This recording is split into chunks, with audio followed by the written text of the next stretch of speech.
all together for us, along with the advocates, and I appreciate the staff for doing the job to help me be where I'm at today. So Joanna Garcia is our chief of staff. Chris Nichols, where's Chris? Chris is our deputy chief of staff. Matthew Levy is our legislative director. And Erin Rose is our policy director. Where's Edwin? Edwin, where are you? Oh, Edwin right here is our PR director. And who else do we have? Dario. Is Dario here? Dario is our tech person that helps bring it all together. And that's extremely important. They helped me to be where we are today. I said we're a team. It's not about me. It's about us. And right now, and moving towards ending qualified immunity, all of us are members of the same team, working together in order to end qualified immunity. And as you can see here, besides activists up here, we have some elected public officials and some individuals that are running for office, and we're all on the same page to end qualified immunity. And so there is a bill that's pending right now in the state Senate, S1991, which I introduced, and then Pam Hunter, a state assembly member from Syracuse, has the assembly bill. And we're working together in order to move as quickly as we can in order to end qualified immunity and move this bill before June 10th. Before June 10th. And you may ask, why June 10th? Because that's when the legislative session ends for this year. And so we want to end it now. Not wait 6 months from now, not wait a year from now, not 2 years from now. We want to end it now. Because so many people are being negatively impacted by it, and so many other people are being injured and killed. And we don't want any more injuries or anyone else being killed as a result of those officials that have the authority to say that they've been doing their job. Their job is to serve and protect. Right. And that's what we expect them to do. But let me just turn now. I just wanted to read. Chris, what's the code, Chris? 4316. 4316.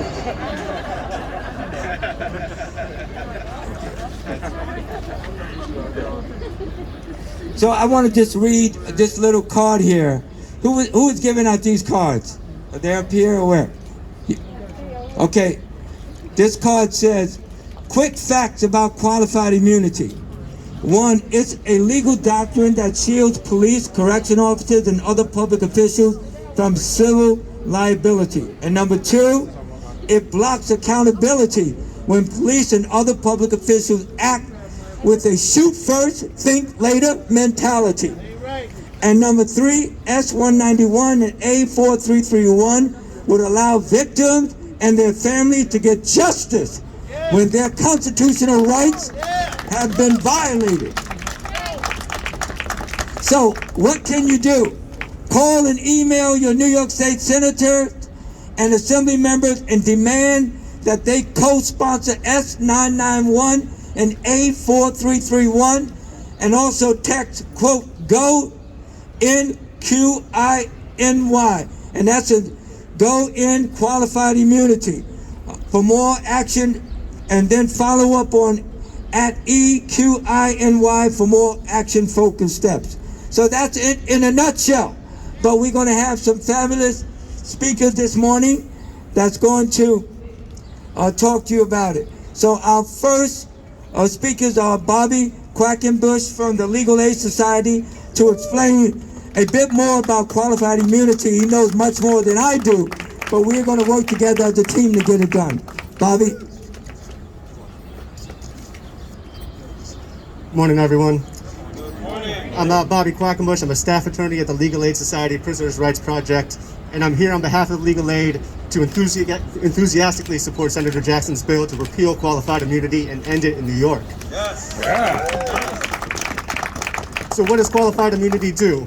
It's helpful to look at where qualified immunity does not apply, when people outside of the government harm you. So if my neighbor breaks down my door and steals my TV, my neighbor's responsible for fixing my door and getting me a new TV. If my boss beats me up for no reason, breaks my teeth, my boss is supposed to cover my medical bills and my pain. If my brother-in-law lies to the police, sets me up for a crime I didn't commit, and I get arrested and lose my job because of that, my brother is on the hook. But what happens when police officers, corrections officers, when they injure someone for no reason? Too often, qualified immunity is what happened. The victims get left holding the bag. They get left with all the bills and with all the pain. So what is qualified immunity? Like the senator said, it's a legal doctrine. It was invented by federal courts. And that doctrine has watered down, it has gutted the civil rights statutes. It has transformed the Bill of Rights into really an empty promise, just something that's unenforceable. Qualified immunity shields government, shields officers from civil damages unless they violate clearly established law, which means that the injured person is out of luck unless they can find a United States Supreme Court case with the exact same facts as what happened to them. Now, we know the U.S. Supreme Court takes very few cases. Those cases are few and far between. What that means is the law never gets clearly established, which means that when someone new gets injured, the law is not established, they're out of luck, they're left with the bills. Courts routinely grant qualified immunity even when they conclude that someone's rights have been violated. This court behind me granted qualified immunity to corrections officers who they said committed sexual assault. They said that they admitted that there was no basis for officers to conduct a frisk, yet the officers, when they did, engaged in some pretty lewd behavior. I'm not going to say it all out in public spaces, but it was disgusting. And the court itself said this is sexual assault. And the court also said it was repugnant to the conscience of mankind. But because the court had never seen a case like it, it let the corrections officers off the hook. Just last year, a California federal district court granted qualified immunity to officers who during a search stole $225,000 worth of money and other goods. That's a crime. But because the court had never seen a case like that, they granted qualified immunity. And there's too many other situations, too many to count, where officers respond to mental health emergencies. And that's the context in which qualified immunity is most often granted. When officers show up to mental health emergencies, and instead of using patience and de-escalation, they use mechanical restraints and escalation and weapons. It doesn't have to be this way. We can create a world where where victims of government misconduct can sue officials who harm the public and violate their constitutional rights, and that's what Senator Jackson's bill would do. Just one last point. At bottom, qualified immunity debases law enforcement. It treats them as if they're incapable of following the law. But law enforcement officials are either professionals or they're not. It wants the community both to respect its members as professionals while simultaneously coddling them and infantilizing them, shielding them from being accountable for their actions, keeping them from being treated like you and I would be treated if we harmed someone. Every other profession, when they commit wrongdoing, they're responsible for their acts, and there's no reason for that. There's no reason that qualified immunity should continue for law enforcement or any other government officials, and that's why the Legal Aid Society enthusiastically supports S1991, the bill to repeal qualified immunity. Thank you, Bobby, and thank the leaders of the Legal Aid Society. And so next we're going to hear from two brothers, Warren O'Valley and Gary O'Valley, who have been affected by qualified immunity. Brothers, come forward, please. Hi, how are you? My name's Warren O'Valley. You know, police brutality, murder is unacceptable. And our elected officials in the state of New York, if they do not end qualified immunity, they are endangering our society and each and every person here. You have to end qualified immunity. It is important. In my case alone, there was judge shopping, 2 bites of the same apple. perjury, fabricating of evidence, agencies conspiring with each other. This cannot be tolerated. This cannot be acceptable. This is just insane. It's madness to say that cops are above the law and can do whatever they want. Corrections officers can do whatever they want. Law enforcement are supposed to protect us, keep us safe, not murder us, not enslave us, not torture us. This is what they do. We have to hold them accountable. This continues because no one holds them accountable. Their badge and shields don't give them rank of above the law. They must be stopped, and qualified immunity. And if our elected officials in the state of New York do not end qualified immunity, the great people of the state of New York must send a message at the polls. Must send a message. You have to go out there and remove them because they are not serving us. That is the problem.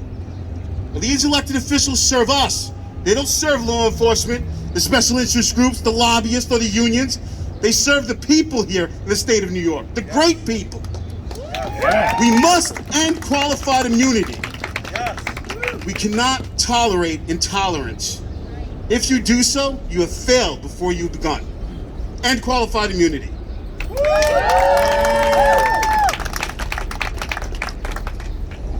Thank you everyone for being here. We really do appreciate your presence. Across the country, police officers continue to escape accountability when they break the law. And this is because they are shielded from the liability with the doctrine of qualified immunity. Whether it be abuse of power, misconduct, or some other malfeasance, law enforcement are allowed to evade the responsibility for their actions.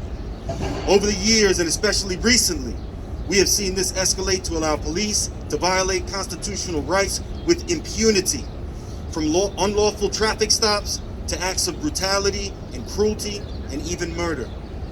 Since its inception in 1967, the doctrine has evolved to behave more like absolute immunity.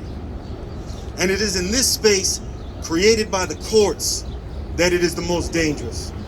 Constitutional rights, true justice, and accountability have suffered as a result in the worst ways. So let us be clear about something here.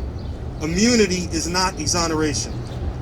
Here in New York, we must stop this practice. It is time to pass this bill and end qualified immunity as justification from having to face consequences for wrongdoing. We can no longer blindly accept the need to shield police officers from financial burden. It is time to hold them accountable and protect the rule of law. For my family, it only took 3 days for my brother, who was returned from home, to be falsely violated. 3 days. False violation. And it was during this encounter that my home, where he doesn't live, was illegally entered and searched. There is no accountability in these departments, and that's the problem. The level of harassment and abuse continued for years, and not once was anyone ever reprimanded. The reason for this is because there is little to no accountability from the top down in these agencies and offices. And they are allowed to operate in the shadows of themselves. They investigate their own complaints from their own brotherhood. Is it any wonder why they refuse to discipline themselves and eliminate the cultural defect of abusing one's own authority? Law enforcement refuses to hold themselves accountable, and that's why we must.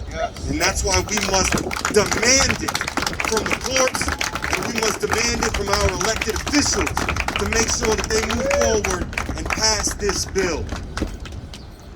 The story that my brother and I share today is the story of our family, but it is reminiscent of a much larger problem. What we are is a microcosm of the reality that so many people face when their rights are violated by law enforcement. Ending qualified immunity gives power back to the people and affords them protection under the law which they deserve. This will serve as a form of recourse for individuals to adhere to the oath that they have taken as law enforcement officials, and they must be reminded. At this point, I would like to take the time to remind the elected officials here in New York that we have elected a super majority in the House and the Senate. The purpose of this majority is not only to execute the will of the people, but it is also to continue to find ways to make lives of their constituents safer and better. Ending qualified immunity does both. Right. I will leave you with this. Over the years, we have heard the grumbles from law enforcement about feeling unsupported and having lower numbers of enrollment. Just a few weeks ago, the New York Sergeants Benevolent Association sent out a message crafted to recommend officers to remind them to curtail stop and frisk efforts and to not use excessive force except as a last resort. Now, it is in these moments where you can see the proof in the pudding. You see, the mere threat of qualified immunity, ending qualified immunity, is already weeding out candidates that shouldn't be there in the first place. It is causing the agencies to remind their own officers to make sure that they stay in line and follow the rule of law. So if the threat of ending qualified immunity is enough to move people towards the right direction, let us pass this bill to make sure that we stop these things from happening completely. Today we ask the elected officials of New York to end qualified immunity and get on the right side of history. Thank you.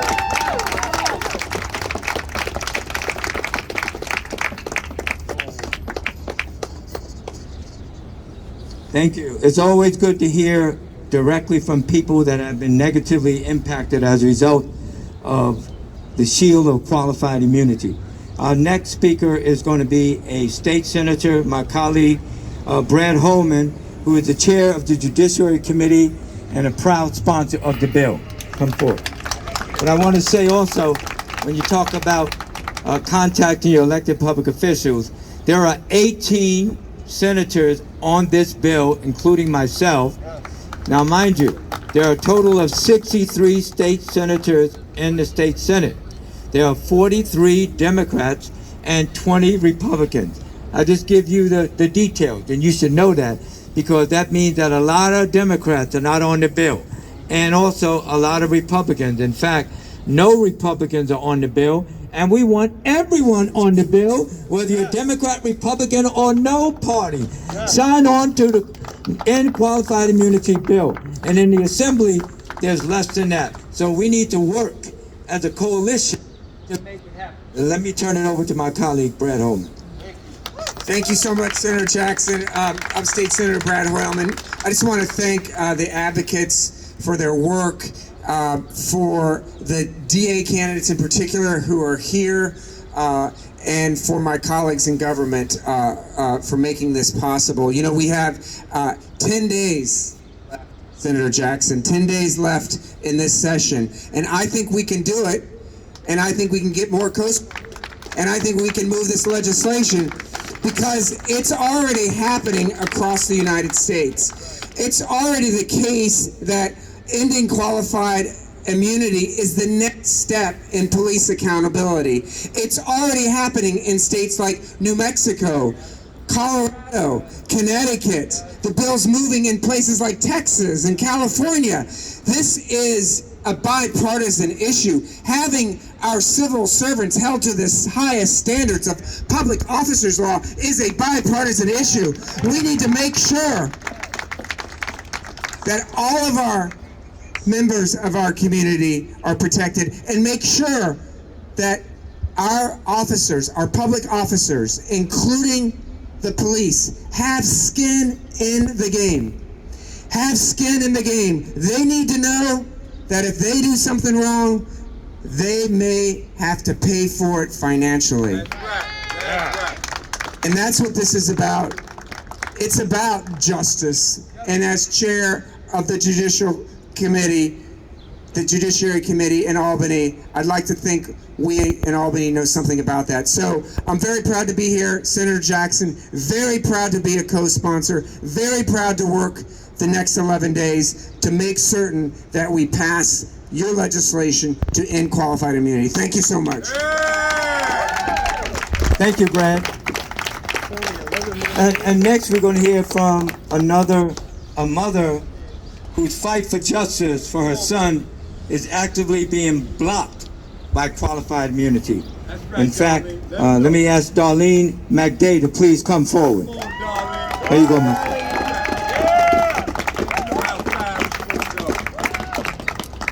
Hello. Some of you know me, some of you don't. My name is Darlene McDay.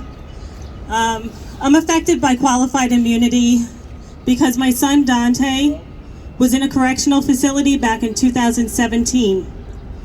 And at that time, I received the worst phone call of my life. October 7th, 2017, when a reverend called me and told me that my son had died. And right before that call, I received another call from another incarcerated individual that had told me that my son had been severely beaten the night before. And then I had to call to see if he was in the hospital. So I thought maybe when I called, there might have been some hope because they told me that he was back in the facility, but I couldn't talk to anyone at that moment. But then I got that dreaded phone call. And my life stopped. And it took me 3 years to find an attorney to take the case. And in order to do that, I had to present them with a lot of evidence. And the Department of Corrections, as we know, is not transparent at all. They do not want to give up information. They do not want you to know what's going on behind those walls. There are no cameras in most of the facilities, so you don't have that information. I gathered as much information as I possibly could as a person on the outside, as a mother. I tried to get together all of my strength to get that information, that I was able to present pictures of my son's disfigured face and head, and autopsy photos of him being brutally beaten and blunt force trauma all over his entire body. And with that, armed with that, I was able to get an attorney to finally take my case. And thank you, Katie, who's here today.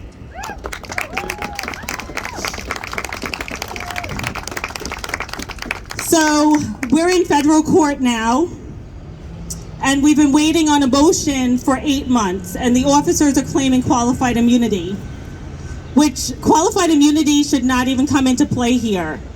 The Commission of Correction and also the OSI, which both investigate the Department of Correction, any death gets investigated by the Commission of Correction. Both of those agencies said that the officers falsified documents, that my son was assaulted by the officers, and the Department of Correction actually gave 4 of the officers termination letters. However, through binding arbitration with their union, they all kept their jobs and did not miss 1 day of work. Now they claim qualified immunity, and if they get it, there will be absolutely no justice for my son. And I've been living now for nearly 4 years, trying to mourn the loss of my only child, 22 years old. I will never see my child. I will never have grandchildren. I will never get to see him do anything. I won't get to talk to him. It's a daily struggle. And I got involved in advocacy through that. I got involved with the HALT campaign first, and they've become my family. And I want to thank all of you for coming out today to support. I know it was kind of last minute, but you all came out to support us, and I thank you.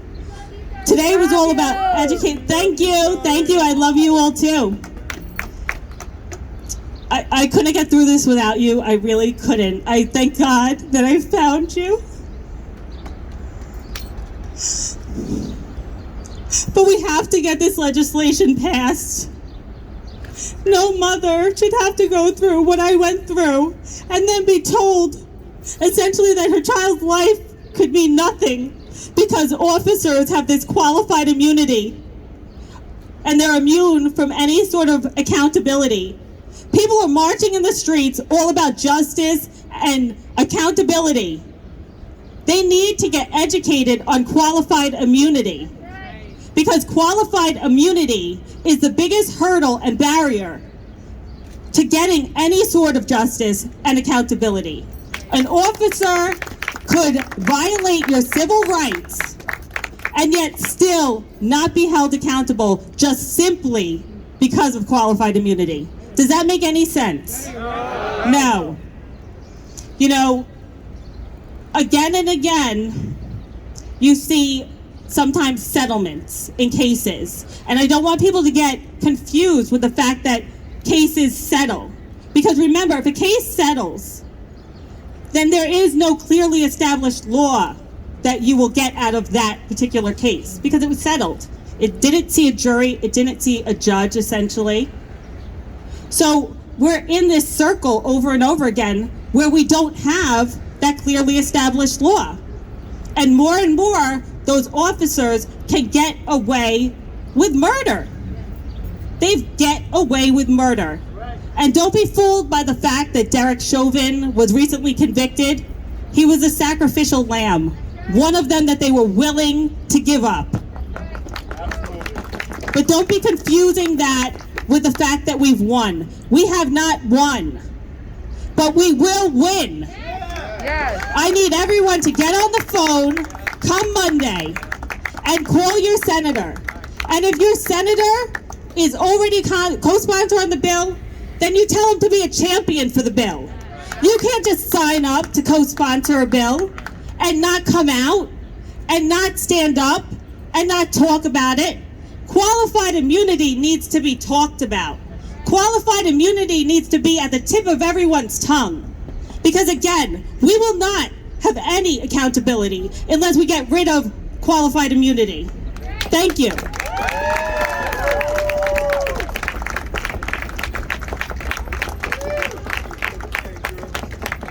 Thank you. Thank you for telling your story about your son. As you indicated, he's not here anymore. He's with God. But you will never have the opportunity to have grandchildren from him and experience his life growing up as an adult. Thank you for your testimony. Okay. Next, we're going to hear from Assemblymember Harvey Epstein, a proud sponsor of the legislation that my colleague Pam Hunter of Syracuse carries in the Assembly. And I believe, Harvey, this is your district now that we're in? Oh, Eulene's, but he's a little bit further up. He represents Manhattan, basically on the east side. Harvey Epstein.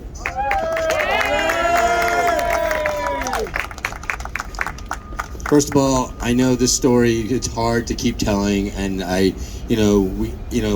hopefully this process, as we keep talking about it, it's cathartic. I know I have a 22-year-old child as well, and my heart just continues to go out to you, what you and your family have gone through. But thank you for sharing it, because we need to hear those stories. And my name is Harvey Epstein. I'm a Assembly member of the 74th Assembly District and a proud co-sponsor of this bill. But we need to talk about these stories. We need to talk about everyone's story. I mean, people know a constituent of mine, Donnie Wright. About a year and a half ago, Donnie Wright was standing on the corner of 9th Street and Avenue D.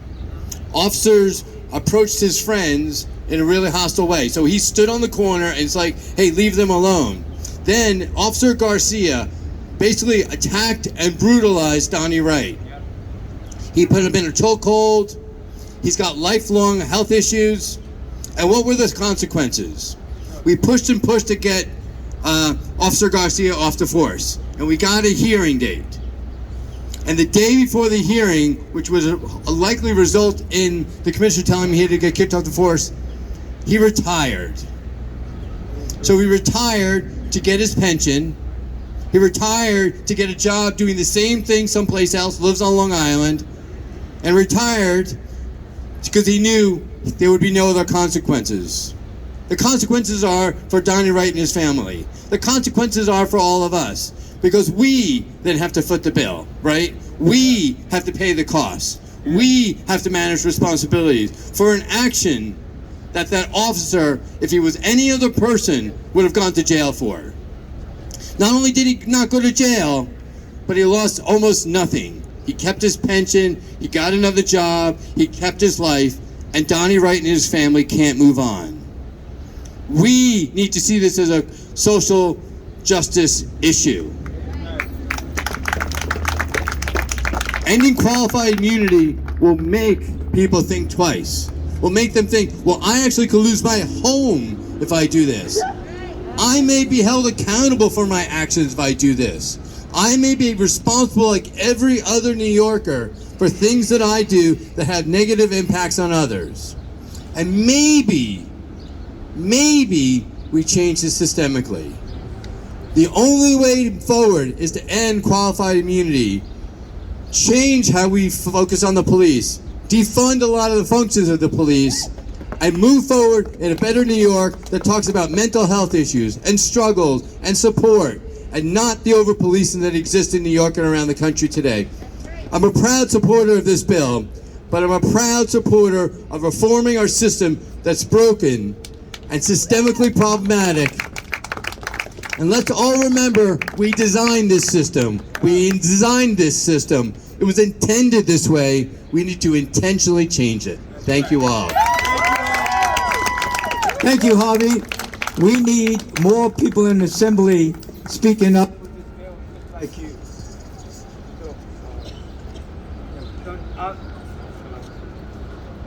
Hello. Our next speaker is Catherine Martinez, a lawyer working on the Ending Qualified Immunity Project. Ms. Martinez.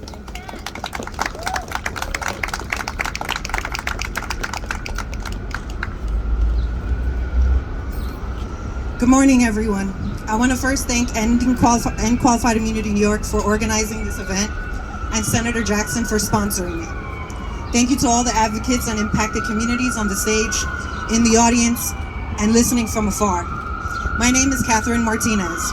I am a New York City-based activist, advocate, and the founder of the Ending Qualified Immunity Project.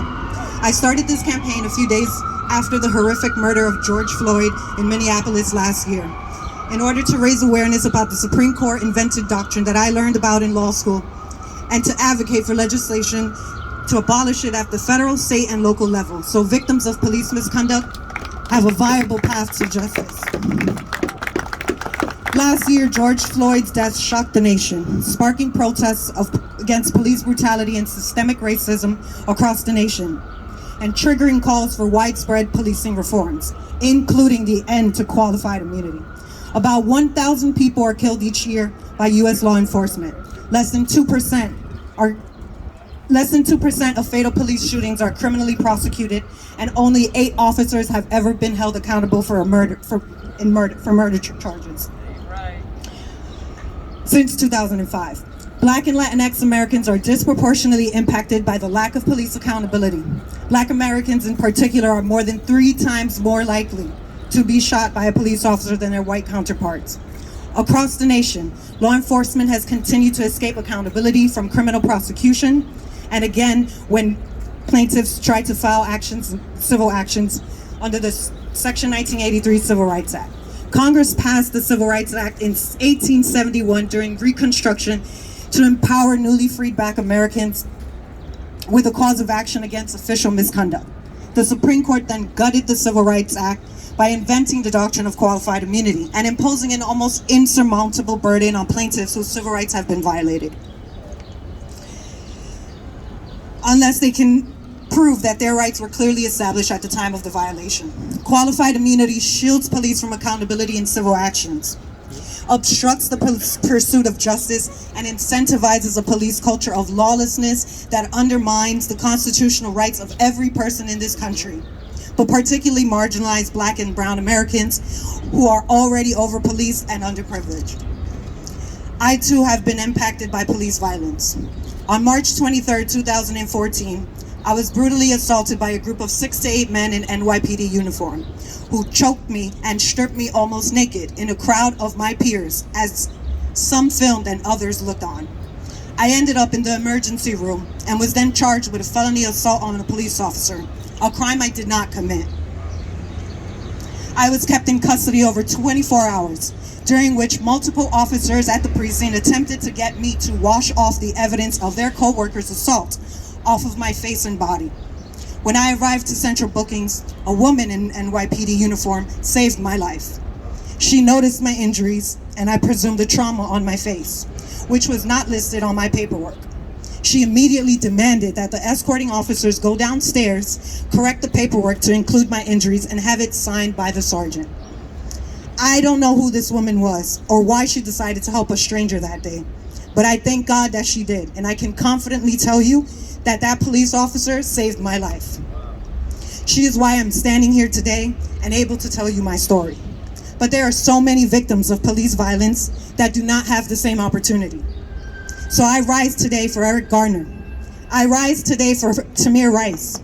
I rise today for Anthony Baez. I rise today for Khalif Browder. I rise today for Sandra Bland. I rise today for Breonna Taylor. I rise today for Kenneth Ross Jr. I rise today for Sean Bell. I rise today for Amadou Diallo. I rise today for George Floyd. I rise today for all of the people across the Middle East and South America that are experiencing state violence that must be condemned. As Martin Luther King wisely said, the arc of the moral universe is long, but it bends towards justice. Change takes time, but it requires courageous individuals like all of us here in order to believe that it can happen. I believe Senator Jackson's bill and Hunter's bill in the Assembly has the capacity to transform the lives of so many communities across the state of New York. And I ask the honorable people of the New York State Legislature to believe in it too. Black lives matter. They mattered yesterday, they matter today, and they will continue to matter tomorrow. Your vote will tell us whether you agree, and I have faith that you do. And you will not let this moment to stand on the right history pass us by. Thank you.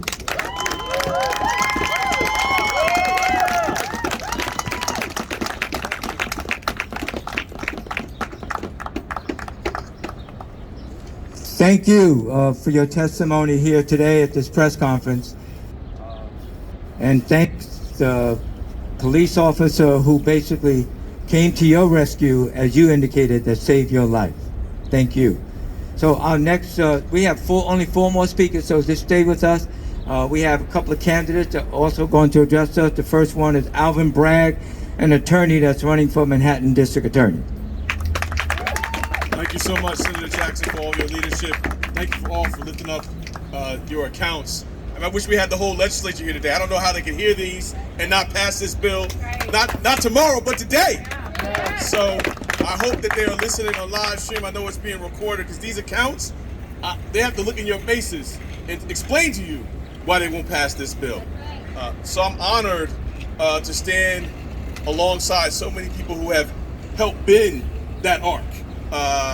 And in particularly, obviously, Senator Jackson for his leadership, all the advocates, and so honored to stand with Sister Tanya Bushi, who's also running for Manhattan District Attorney. This is a unifying issue, right? This isn't about a candidacy. This is a unifying issue of justice. As others were telling their accounts, I was reminded long before I was a candidate, I was a civil rights lawyer, and I litigated a case up in Syracuse where 100 or so of my clients, members of the Onondaga Nation, had a peaceful religious and political protest on their own land. And the state police came in and savagely beat them. It was clearly established. You can't beat someone up. It was on video. It was more than 100 officers.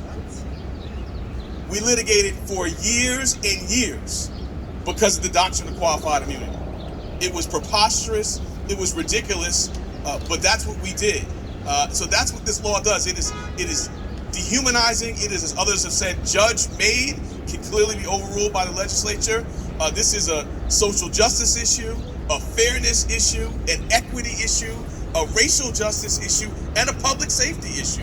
So that's why I'm humbled and proud to stand side by side with so many people to say the legislature needs to pass this before the end of the session, and they need to do it on Monday. They need to get together and do it and look at everyone's faces and explain why if they won't. So thank you so much. I stand with you in this fight. Thank you, Alvin Bragg. And So everybody, you need to know that every candidate running for mayor was asked to attend this press conference, along with every candidate for district attorney. And as you can see, we only have 2 candidates up here that are here standing with us in ending qualified immunity. But our next speaker is Kimberly Bernard, a New York City Black Lives Matter activist. Kimberly.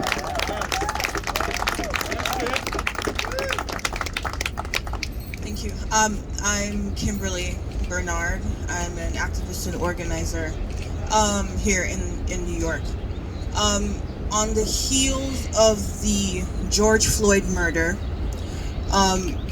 the city and the world rose up to demand justice and accountability.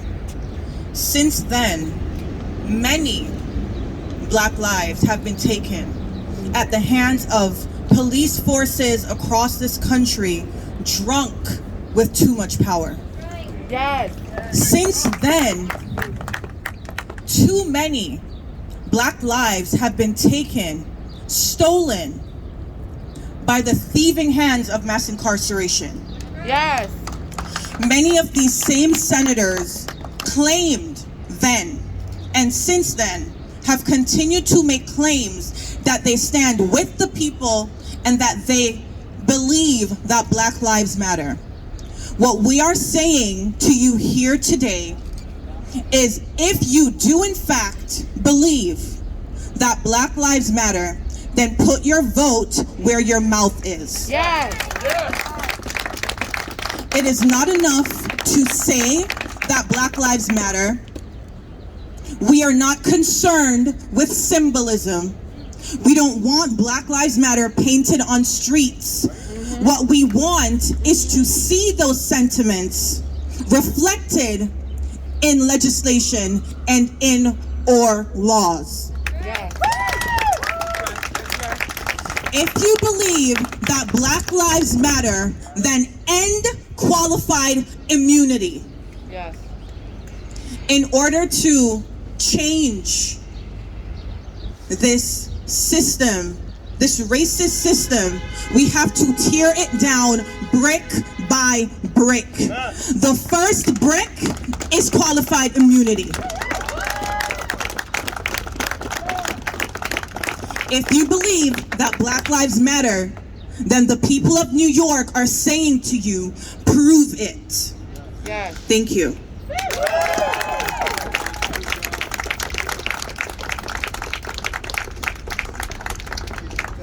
Well, thank you for your leadership in organizing. Clearly, we all have to come together and make sure it happens.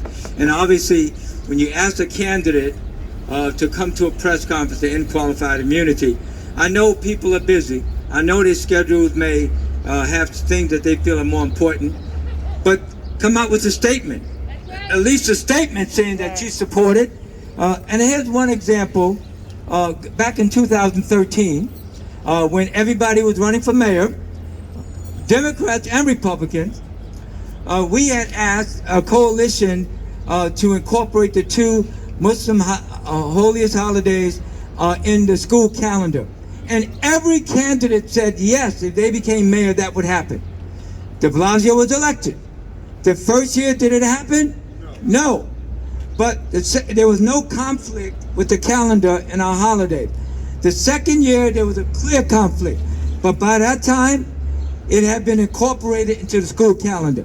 So again, we need to hold people accountable by asking them, will they support ending qualified immunity? And we want to hear a definitive answer of yes, and not maybe, and not no. And so that's what we have to do. Our next candidate is Tahani Abushi, who is a candidate for the DA. Good morning, everyone. Good morning. My name is Tahani Abushi, and I'm a civil rights lawyer. For over a decade, I have spent my time in people's living rooms across this city fighting to hold police accountable, fighting for families who have traumatic stories like the ones we've heard today to break through qualified immunity. Whether it's planting evidence, slamming my client's face into bodega stores, or shooting them in the mouth, time and time again, This state has allowed officers to go home to their families while our families have been broken down. We have to put our mouths where our votes are and support the bill to end qualified immunity. This is not politics. This is our lives. This is about putting no badge or bank account above the law. And this is the first step and a cornerstone step to really holding police accountable. They say it can't be done, but I'll tell you something even further. We can criminally hold these officers accountable for their conduct, not just civilly. In my work, I have had officers disciplined, terminated, and criminally charged for their misconduct. So this nonsense that they're above the law or they need extra protections has to end. Time and time again, we've seen officers beat protesters on video, choke people to death on video, sexually assault victims who they claim to protect. And then again, they go home to their families, while our families have to pick up the shattered pieces and try to create a new normal. Who are we protecting when we deny to support qualified immunity? Who are we trying to protect when we hear stories like this, but we look the other way? Who are we trying to protect when we say no to these families, that we won't put our names on these bills, and we won't stand with them when they're going through these ridiculously injustices? Standing here today should be required. It shouldn't be an option. Right. Because for every time we look the other way, the stories that we don't hear, the families that we aren't helping, are suffering in silence. And those are the voices that need to be centered with this bill and with all our efforts to ensure real police accountability. I'm honored to stand here with you. I will be with you in the streets, in the courtrooms, and if we win Manhattan District Attorney, you have an ally in that office that will guarantee no badge will be above my law. Thank you.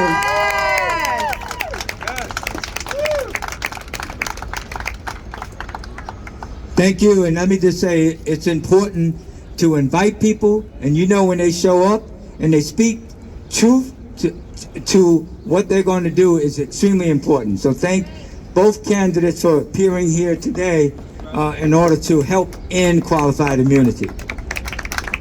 Also, we're going to hear from, we have two other speakers, Akeem Browder with the Khalif Browder Foundation. As you know, his brother was falsely accused of stealing a backpack in which he was incarcerated and beaten at Rikers Island and had such a negative impact where his life ended as a result of all of the torture he's been having. So, Khalif. Good morning, everybody. Are we all here? Good morning, everybody. Good morning. I'm only asking for your participation because it's participation that we need, that we must have, so that we can speak to every individual assembly member, representative, senator, and assembly member both, to make sure they do their job, to make sure they do what we put them in office to do. They are public servants, and yet they are our community members. And as people have already said, they can go home, officers can go home to their families knowing that they're safe, knowing that they're safe, and that their kids are coming home to them safe, and that they won't be held accountable or put in the same positions as us everyday people in New York are. And yet, my brother isn't coming home it hasn't come home since. My mother hasn't come home. And we have family members across America that have been fighting, especially now. For the last 10 years, we've been hearing, we want justice. Black Lives Matter. Accountability now. And what we're saying isn't something new. We've been fighting for qualified immunity to end. We've been fighting for solitary confinement to end. We've been fighting for reform against this system to break it down. I gotta say, the stories that we hear, that we've heard today, and that we haven't heard yet, that's still happening, this is heartbreaking, but it's also angering. just listening to these families, the hurt families that's either still here or gone. We have to do something with our anger. So I'd advise what I'm gonna do on my end. I'm calling my senator today, right after this. I'm calling my assemblywoman today. And I'm not asking her, Natalia Fernandez, I'm not asking any of my elected officials. I'm telling them, do this now, or else you will not. I don't care about what office you're running for again. I don't care about your re-election. I care about my community. Yes. I'm a single father. I have a 3-year-old son. I cannot let my son down and say, well, we had the opportunity to pass this, but we didn't do it, so you have to worry about this now. We can't let our kids go through and suffer what we've already gone through. And we can't stand for it another day. I think our colleagues, and when I mean our colleagues, I'm talking about all of us here, all of you on social media, we're talking about you. I thank you in advance because it's what we need, it's what you need, it's what all of us needs. And I know that they're all watching us and they'll have their unions fight against us, but we will come back and we will stay here until we get it done. I appreciate all of you. It's your time that's important. And everybody else that's not here, I urge that you call and keep coming and post, share, and talk to your neighbors about this because it's what's needed. Thank you.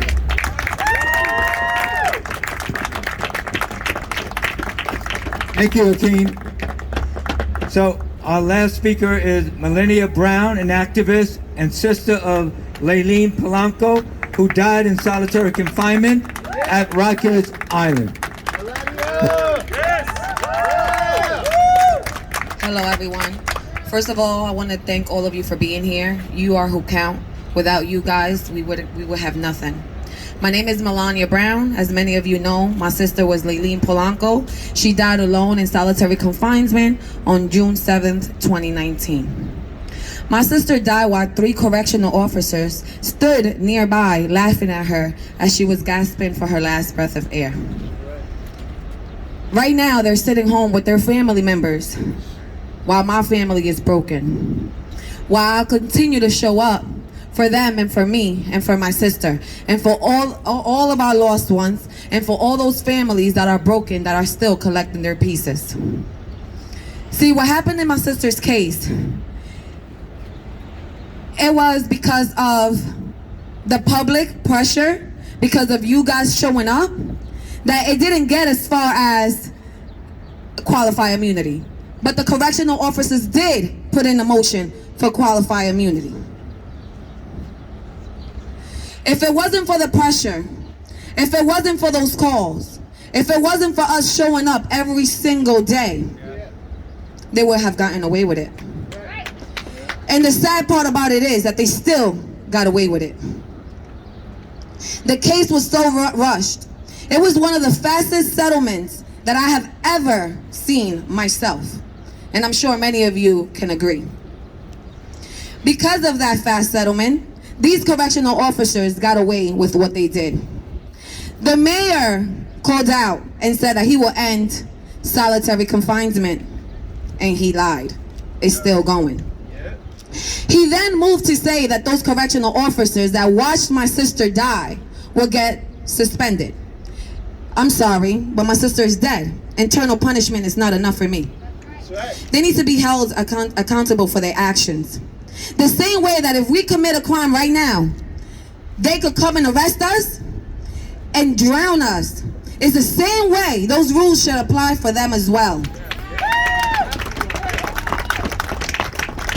They're not more important than us. A badge and a uniform does not make them more important than us. We are humans, we all bleed the same, and we could all die the same. It's not okay for this government to keep protecting them, to keep protecting their crimes.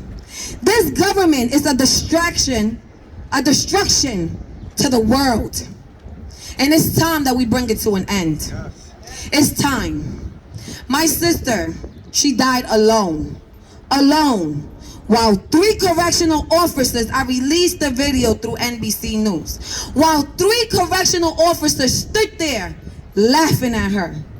That's an image that will play over and over and over and over again in my head.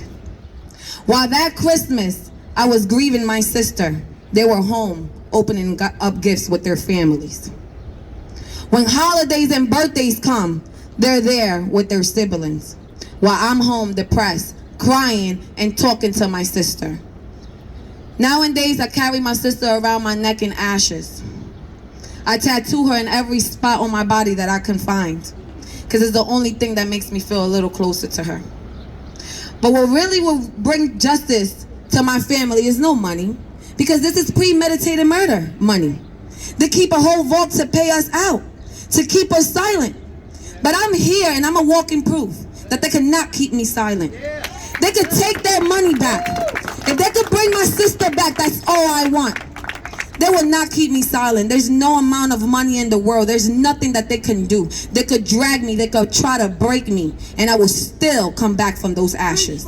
And I will fight for my sister. And I will fight for each and every one of us. And every family member that is now grieving with the loss of their loved one. I am a walking proof that we can do it. I grabbed the mic 3 days after my sister died and I have not put it down. So we are stronger than we think. We have to dig inside and we have to end this, because without us, it will never end. We are the one that can make those changes. We have to step forward. We are front line. And for my sister and every family member that has lost someone, my heart is out with you guys. There's not a day that don't go by that I don't think of my very own sister. But I know that she is proud. Dante is proud. Khalif is proud. They are proud and they looking down. Because we did not let their death go in vain. Because we will assure that no other family member goes through what we're going through. We will assure that humans are treated like humans and not like animals. Just because you carry a badge and you have on a uniform does not make you more important than us. Does not mean you get to kill us and get away with it. And they're watching us. They're hearing us. They sit across the street and watch us talk all the time. And guess what? They laugh at us because they think we're not going to get far, but we are. We are. One day, maybe not today, but one day our earth will be corrected the way it should be. One day our peoples will have justice and we will break through those chains. We have to end qualified immunity. They should be held accountable for their actions. If I or you guys can't go out there and hurt someone and get away with it, neither should them. They should go to jail and they should pay for their crimes. Women shouldn't be getting stopped and abused by cops. That story really touched me. There was many times that my sister came home broken, that cops stopped her and had her do inappropriate things to them just so they could let her go. They're out here raping us. They're out here killing us. They're out here abusing us. And we're supposed to stand by? No. We come together as a force. We matter.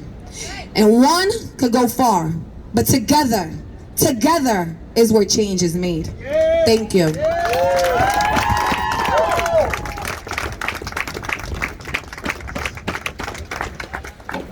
Well, let me thank everyone for coming out today, this morning, as we move towards bringing pressure on the system, on our elected public officials, and the public, and educating the public about what is qualified immunity and that it must end, and it must end now.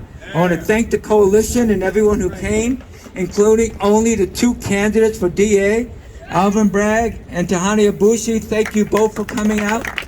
We appreciate that. The parents and family members appreciate. They know where you stand. But we ask those that are running for mayor, those running for the DA, those running for both president, where do you stand? And the question is, you stand with the people or you stand with injustice? And with that, I say, Assalamu alaikum, peace be upon all of you, and that this is going to end the qualified immunity testimony press conference for now, but it was not the last to come. Thank you.